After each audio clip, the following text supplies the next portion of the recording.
인간은 사회적 동물이라고 하죠. 예. 근데, 인류 역사상 가장 이 사회성이 어려움을 겪고 있는 것이 지금 우리 세대 문화인데, 특히 생애 초기에 사람과 접촉이 적고 상대적으로 디지털 문화에 익숙하다 보면은 사회성이 떨어집니다. 그래서 자폐증이 과거에 없었던 자폐증 아이들이 많이 발생하고, 또 우리 아이들의 공통적인 특성이 그런 것이 좀 많습니다. 그래서 오늘은 그 아는 사람들을 구별하는 것 대단히 중요하죠. 왜냐하면은 아는 사람 또는 친한 사람과 관계 속에서 사회성이 발달하기 때문에 그렇습니다. 그리고 사회성은 상호작용을 통해서 발달하게 되죠. 그리고 이것은 인간 생활의 가장 기본적인 거죠. 가족 단위 이하 단위는 거의 없습니다. 예, 그래서 가족과 자기가 살고 있는 주변 마을에 접촉하는 사람들, 친한 사람들, 친하다 그러면 거리가 가깝다는 그런 뜻이 있고요.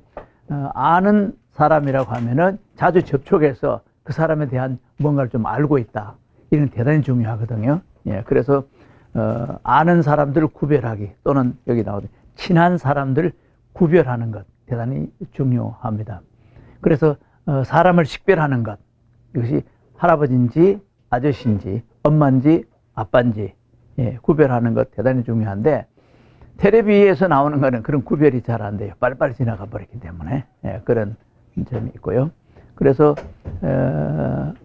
사람을 구별하는 데는 그 세 장이 필요한데, 그거 좀 챙겨. 사람을 구별하는 데는 이제 집에서 이게 생활화 돼야 돼요. 여러분들이 부모님이 이거는 반복적으로 해줘야 돼요. 저희가 어렸을 때는 텔레비전도 없고 라디오도 없기 때문에 전부 어른들한테 가서 인사드리고 이제 어른들한테 재롱 부리고 그러면서 칭찬받고 다 이렇게 했거든요. 그런 속에서 어른들과의 상호작용이 이루어지고, 그리고 또 사회성이 생기고 그랬던 겁니다. 그래서 오늘 우선 사진을 한번 보시죠. 바로 실습 들어갑니다. 그럼 여기서 예를 들어서 우리 아이들에게 원장님 어디 있어요? 제가 왜 이걸 문장을 썼느냐 하면은, 우리 엄마들이 이게 대화하는 걸 보면 아이들한테 진짜를 많이 쓰면 안 좋아요. 그래서 유치원에 가면 선생님들이 안녕하세요 뒷말을 길게 하는 이유는, 아이들이 뒷말을 짧게 하면은 단어를 다 문장을 잘 캐치를 못해요. 그래서 앉으세요, 주세요 좀 길게 하는 거는 아이들의 문장 발달의 지각 형성에 대단히 중요한 겁니다. 그래서 반드시 예를 들어 여기 보면은 엄마 어디 있어요? 가족사진 집에, 여기 가족사진이라고 생각하면은 엄마 어디 있어요? 하면은 이 아이가 손가락으로 포인팅 할 수 있도록. 그럼 맞아 엄마야. 예. 이때 중요한 것은 강하게 반응을 보여줘야 돼요. 예. 그리고 특징적인 거, 엄마랑 어디 가서 뭘 먹었지? 이런 어떤 약간 여기 인상이라는 말을 쓰는데, 인상 혹시 뜻을 잘 설명하실 분 있어요? 인상적이다 그러면 어떤 거일 것 같아요? 이 한자에서 나온 얘기를 한자를 보면은 참 쉽거든요. 인상적이다. 텔레비는 인상적이지 않아요. 어린아이들에게 그렇다니까요. 어른들은 스토리에서 그런데 인상적이다. 인자는 도장 찍듯이 아이들이 참 잘해서요 도장 팡 찍잖아요. 그래서 상정이다는 그림상자 이런 거거든요. 코끼리 상자라고도 하지만은. 그래서 마치 그림을 기억하듯이 주변에 있는 사람을 강하게 머릿속에 도장 찍듯이 새겨주는 것. 그래서 요즘 무슨 출판사인가 거기 보면 뇌새김이라는 용어를 쓰더라고요. 그 꽤 괜찮아요. 뇌새김. 예. 뇌에 강하게 인상이 새겨질 수 있도록 해주는 것. 그런 의미에서 우리 아빠들이 과묵한 거는 아이들한테 전혀 도움이 안 돼요. 인상적이지 않아요. 그래서 요즘 아빠들은 약간 유머스로 하고 장난기 있고 아이들하고 이렇게 접촉을 좀 해줄 수 있는 그런 아빠면 참 좋겠죠. 그래서 엄마 어디 있어요? 하면은 아이가 포인팅하고 엄마야. 아빠 어디 있어요? 포인팅할 수도 보고 찾았어. 예. 요것은 엄마와 아빠를 생활 속에서 경험한 것을 객관적인 자료에 의해 가지고 확인하는 것이기 때문에 뇌과학적으로 그 회로 경로가 굉장히 구체적으로 작동하는 겁니다. 예. 그래서 언니 그러면 조금 다르잖아요. 언니, 예. 뭐 언니 어디 있어요? 동생 어디 있어요? 아이들은 보통 할아버지 그러면은 사음절이 잘 안 돼가 처음에는 할비라 그래요. 예. 왜냐하면 그 음소가 할 잘 들어오고 할아버지 그러면 비읍 발음이 딱 들어오다 보니까 이음절 하면 할비라고 발음을 해요. 예. 그 다음에 이제 할머니도 잘 안 돼가 할머니 이 두 음절로 잘 하죠. 그래도 그걸 인정을 해줘야 돼요. 예. 그래서 직계 가족 엄마 아빠 뭐 할아버지 어디 있어요? 할머니 어디 있어요? 보통 아이들이 외갓집에 가든지 요즘 어떤지 모르겠으나 할머니나 할아버지를 만나면은 설날에 세뱃돈을 받았다든지 어린이날 선물을 받았다든지 그러면은 강한 인상을 가지고 있어요. 네. 그래서 할아버지 그러면은 할아버지와 관련된 에피소드를 이렇게 강하게 심어줄 필요가 있어요. 그러면 할아버지에 대한 인식을 잘 할 수가 있죠. 그런 과정에 할아버지와 관계에서 사회성 같은 게 생기죠. 예. 그 다음에 이제 고모, 이모, 요즘은 고모보다 이모가 많이 크게 작용을 하죠. 고모는 아빠의 형제, 자매니까 사실 고모가 되게 가까운데 요즘은 그 가족들이 많지 않다 보니까 그런데 이제 이모들의 역할이 도시 생활에서 많더라고요. 뭐 이모, 삼촌, 형 이런 것은 사실상 실제에 비해서 관계거든요. 엄마와 관계, 아빠와 관계, 언니와 관계, 동생과 관계, 뭐 고모, 이모 이런 것을 일러주면은 사회성에 되게 도움이 되죠. 네. 그 다음에 두 번째는 이제 바깥으로 아이가 손잡고 나가고 유모차 타고 다니면서 동네 사람들 또는 병원에 뭐 이렇게 접촉을 하잖아요. 동사무소 접촉을 해서 이 아이들이 간접적으로 예비 경험이 있다고요. 근데 그것을 이 페이퍼나 신문지나 뭐 이런 걸 통해 가지고 물어보면 되겠죠. 그래서 뭐 아저씨, 예, 뭐 아저씨 어디 있어? 경비 아저씨라고 할 수도 있죠. 그러면 조금 더 달라지죠. 예. 아줌마 어디 있어? 야쿠르트 아줌마 어디 있어? 뭐 이런 식으로 자주 접촉한 거 연결시켜 가지고 선생님, 선생님, 예, 선생님에 대한 이미지는 좀 잘 심어줘야 돼요. 그래야 공부를 잘할 수 있겠죠. 예. 그 다음에 의사, 아파. 의사들 주사 놓는 거, 의사. 그래서 아이들이 기억 잘하는 걸 보면은 이 그림 놓고 보면 의사들 잘 기억해. 왜? 좀 충격적이잖아요. 고통을 느끼잖아요. 예.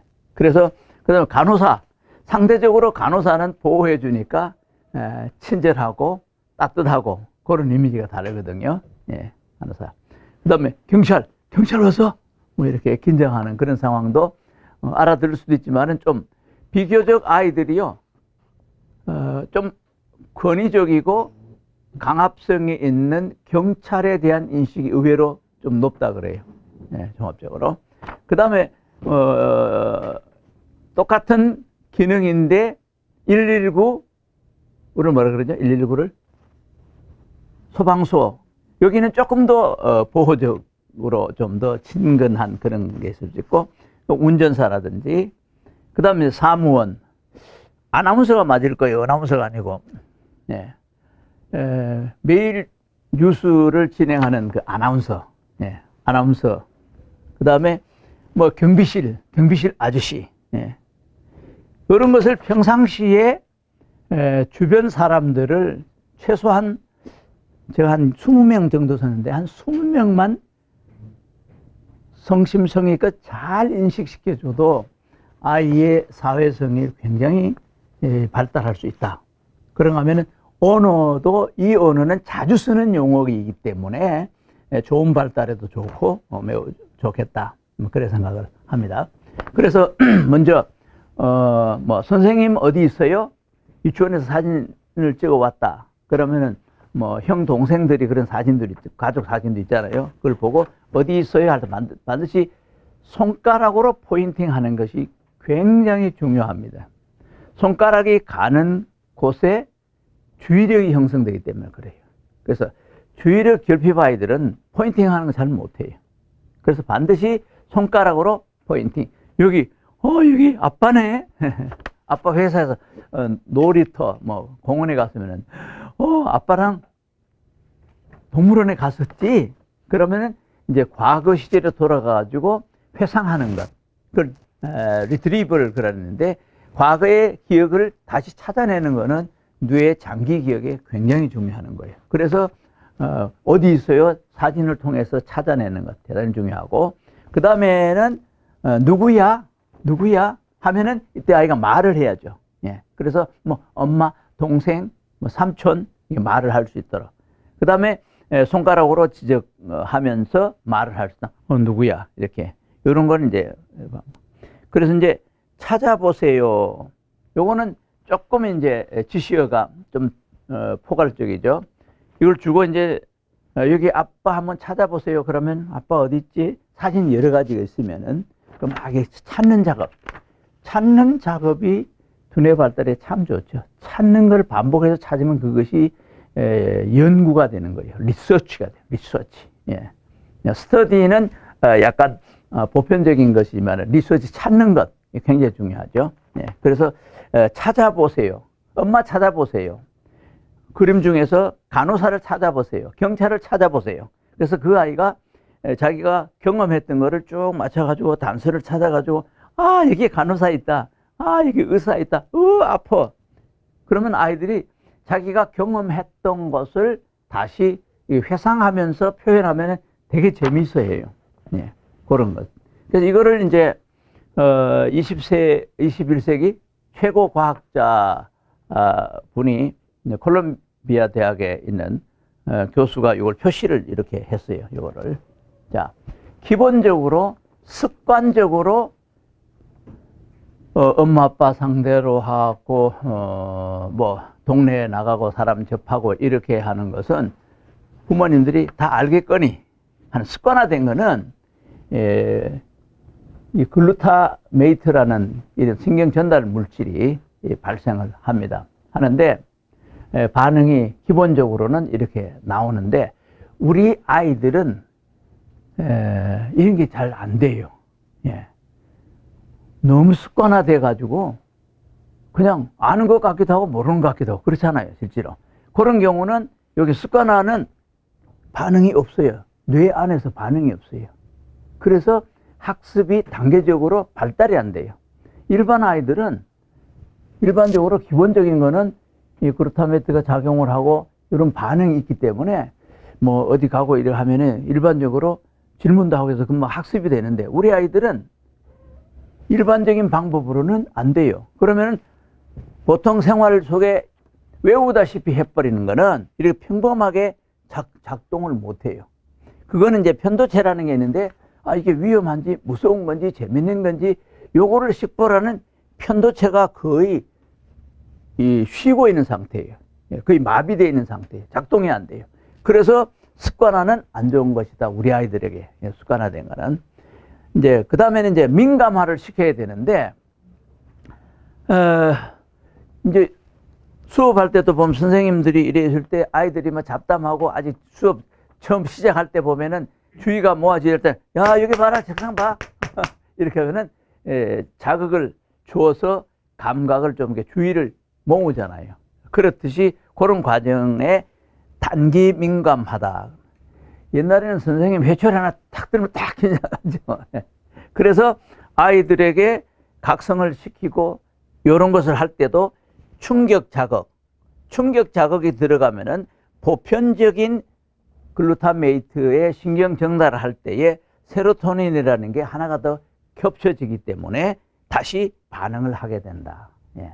그래서 시각적인 자극도 중요하지만 청각적인 자극도 좀 하고 동작도 좀 하고, 예. 그래서 아빠, 엄마, 할머니 그랬을 때는 얘기를 할 때에 보통 뭐 동작도 좀 하고 소리도 좀 내고 이렇게 소품도 좀 사용하면은 종합적으로 더 잘 기억이 될 수 있다 하는 겁니다. 예. 그 다음에 이제 장기 민감하는, 단기라는 거는 짧게 지나가 버려요. 우리가 공부를 할 때 짧게 해버리면은 시간이 지나면 다시 기억이 이렇게 좀 망각곡선이라 그래가지고 떨어지죠. 근데 우리가 또 그런 말이 있죠. 어떤 사람이 자기가 뭘 하려고 계획을 세웠어요. 근데 한 3일 정도 가면 막 잊어버리잖아요. 실행 못하죠. 그걸 뭐라 그러죠? 보통 작심삼일 그러잖아요. 근데 어떤 사람은 그래요. 작심삼일? 그러면 3일 후에 다시 계획을 세우면 되지 않느냐. 거기에 어떤 지혜가 있죠. 그러니까 짧지만 강한 자극을 줬는데 그런 것을 지나서 단계별로 또 시도하고 또 시도하고 횟수를 넓히고 이렇게 변화성 있게 계속하면은 그게 어느 정도 받아들이는 것이 지속화되면은 장기 민감화가 돼 가지고 지속적으로 학습 효과를 높일 수가 있다. 예. 그런데 우리 아이들은 교과서 가지고 하는 게 아니기 때문에 가장 사회성의 문제가 되는 것은 직계 가족이나 동네 접촉하는 사람들에 관한 식별, 명칭 이런 것들을 기본적으로 한 20개 정도에서 한 50개 정도를 계속 반복해 가지고 익힐 필요가 있다. 그리고 우리가 기억을 잘 하는 데는 에피소딕 메모리 그래 가지고 간단한 사건을 만들면 더 잘 기억할 수 있다. 그래서 오늘은 아는 사람들을 구별하기. 그래서 가족 사진을 이렇게 보고 반드시 어디 있어요? 손가락으로 포인팅하게 하는 것. 그 다음에는 누구야? 누구야? 하는 거는 아저씨, 삼촌, 할비, 할머니, 또 뭐 요크루트 아줌마, 뭐 이런 식으로 본인이 이게 아이가 말을 할 수 있도록. 그 다음에는 찾아보라고 기회를 줘서 스스로 찾아볼 수 있도록 하는 그런 것. 그런 것을 잘 활용했을 때에 주변 사람들. 근데 보통 보면은 이 주변 사람들은 늘 생활로 습관화되어 있기 때문에 그거를 정확하게 인상적인 그런 거를 이미지를 주어서 기억하게 하는 걸 잘 안 하더라고요. 근데 그것을 하는 것이 우리 아이들에게는 중요한 것이다. 예, 이해가 되시죠? 예. 여기까지 질문사항 있으세요? 여기서 뭐 좀 덧붙이고 싶은 그런 거 없어요?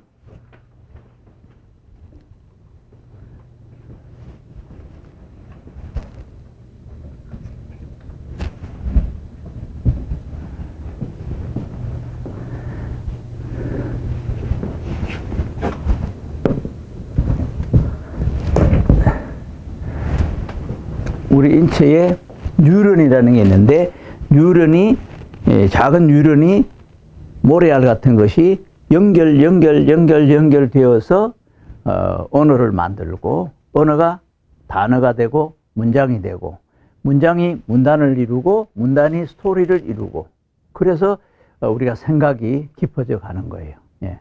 그런 과정에 있어서 항상 누군가와 대화를 하고 누군가와 생활을 통해 가지고 경험화 되었을 때에 가장 잘 기억하는 것이다. 그래서 제가 이걸 만들었어요. 요 그림을 제가 이렇게 만들어서 좀 더 충격적인 자극이 있었을 때는 더 잘 전달이 된다. 자극이 효율적이지 않고 자극이 적으면은 그냥 물에 물 탄 것, 뭐 술에 술 탄 그런 말 있잖아요.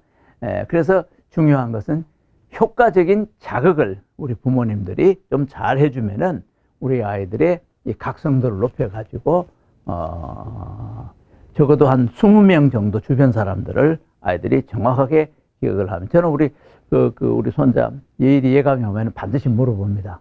아, 지난주에 포항 갔지? 포항에 뭐 있어? 그러면 애들이 찾죠. 포항에 양도 있었지. 또 뭐가 있었어? 강아지도 있었어. 또 뭐가 있었지? 쭉 얘기를 다 해요. 예. 그러면 뇌 속에 자기가 경험했던 거를 한번 끄집어내고 2번 상기시키고 3번 상기시키면 장기 기억이 되고 그거를 타인과 주고받고 상호작용으로 해가지고 칭찬을 받거나 확인되어지면은 훨씬 더 장기 기억을 그걸 이제 견고하게 기억을 다져지는 것이다. 그래서 그 역할은 선생님이 할 수 있는 것이 아니고 우리 부모님들이 하는데 특히 주변 사람들에 관한 인상적인 그런 것들을 잘 포착을 해가지고 아이들에게 심어주면 좋겠다. 오늘 여기까지 하겠습니다. 감사합니다. 네.